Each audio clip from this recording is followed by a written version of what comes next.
نو حدیث مبارک کی راضی نبی علیہ الصلوۃ والسلام فرمایي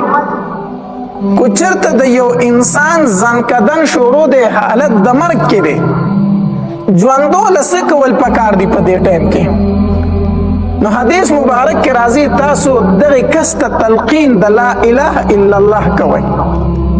کم خلک چې ژوندې دی نو د چا چې ځنکدن شروع دی دغه په خوا کې دی کینی او د لا اله الا الله کلمې تلقین دی کوي تلقین د کلمې بسنګ وي د ته به نه وایي چې ته کلمه ووایه ځکه هغه د ځنکدن په سختو کې دی هغه د بیمارۍ په سختو کې دی کو ته ورته ووایي شابه کلمه ووایه او شابه تلوار وکړه کلمه ووایه هسې نه چې هغه په دغه ټایم کې د کلمې نه چېرته انکار ونه کړي کو په دغه ټایم کې هغه د کلمې نه انکار وکړو چې نه وایم کلمه الله دې نه کړي هسې نه چې د کفر په حالت کې د دنیا نه لاړ شي نو ته به هغه ته نه وایي چې کلمه ووایه بلکې ته به په تیز اواز باندې کلمه د مړي د چا چې ځنکدن دی دغه په خوا کې به وایي چې لا اله الا الله محمد رسول الله دا کلمه به تیزه تیزه وایي امید د رب نه دا دی چې د هغه په ژبه باندې دا کلمه جاری شي حدیث مبارک کې راځي نبی علیہ السلام فرمایي لقنوا موتاکم تاسو خپلو مړو ته تلقین کوئ لا اله الا الله په لا اله الا الله کلمې سره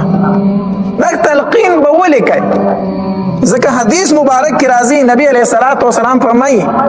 من کان آخر کلامه لا اله الا الله دخل الجنه نبی علیہ الصلوۃ والسلام فرمائی د چا چې په جبه باندې اخري خبردار اله چې لا اله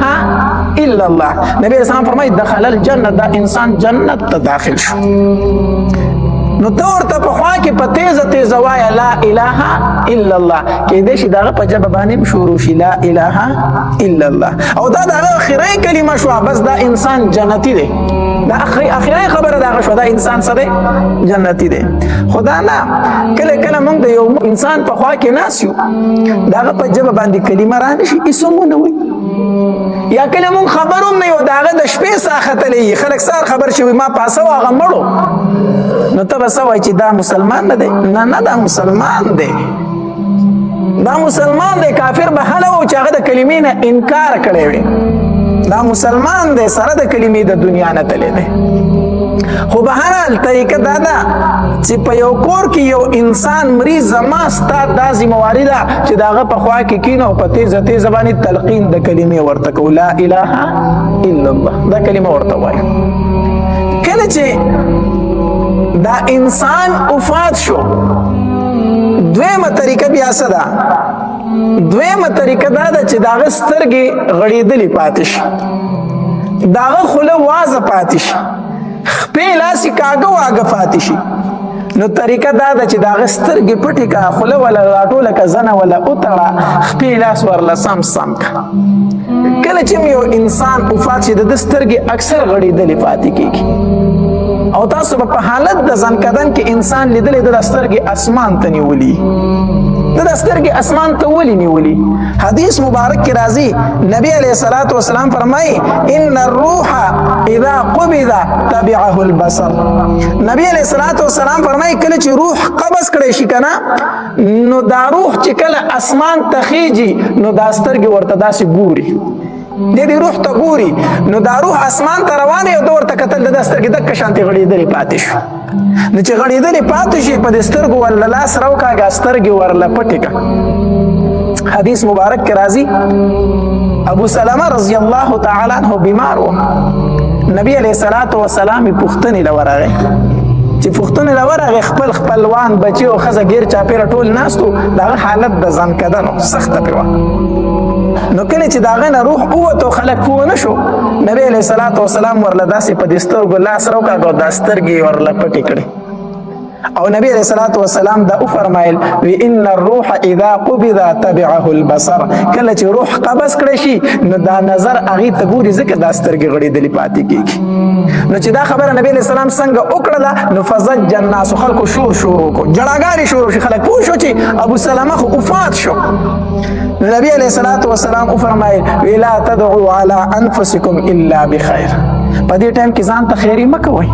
بدې ردې مه وایئ بلکې د خیر خبره کوئ چې الله ستا امانت او تا رانه واغستو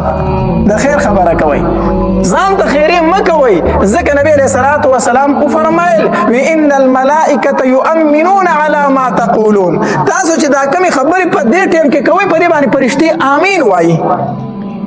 نو ډېر کله ته په غمونو کې مونږ لیدلي زنانه چې الله ما مړه کړي او ما برباده کړي او ما تباه کړي دا خو دا کیسې کوي خو په دې باندې ګورې فرشتې امین وایي په دې باندې فرشتې امین وایي نو نبي علیه السلام وفرمایل تاسو په دې ټایم کې غلطې خبرې مه کوئ ستاسو په دې خبرو باندې فرشتې امین وایي بیا د ابو سلمه رضی الله تعالی عنها بیبي وه ام سلمه رضی الله تعالی عنها دی ویل زما د دې ښځې خاوند یو بل سره ډېره مینه وه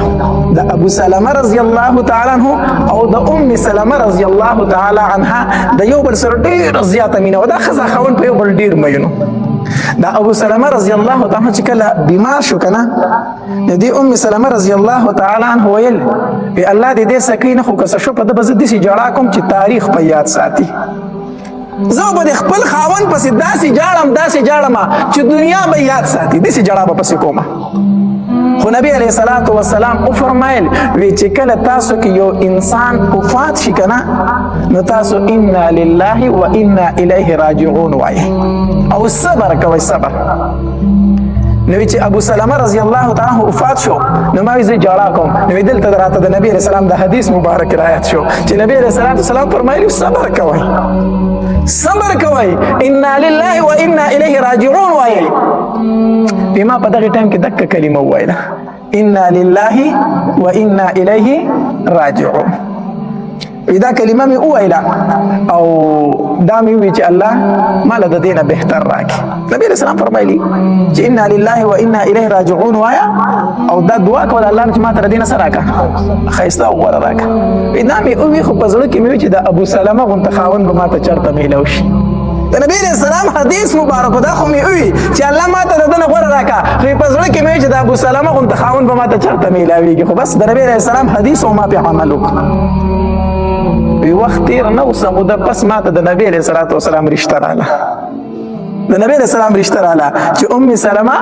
که ستا خوښه نو ته زما په بیبیانو کې داخله شه وی ما ولیدل چې د ابو سلمه نه د نبی علیه الصلاة والسلام ډېر زیات غوره او بهتر خاوند ما ته الله نصیب کو چې هغه د دواړو جهانو سردار دی د دواړو جهانو سردار دی نو د دې وجې نه چې تکلیف راغی مصیبت راغی صبر کوا او انا لله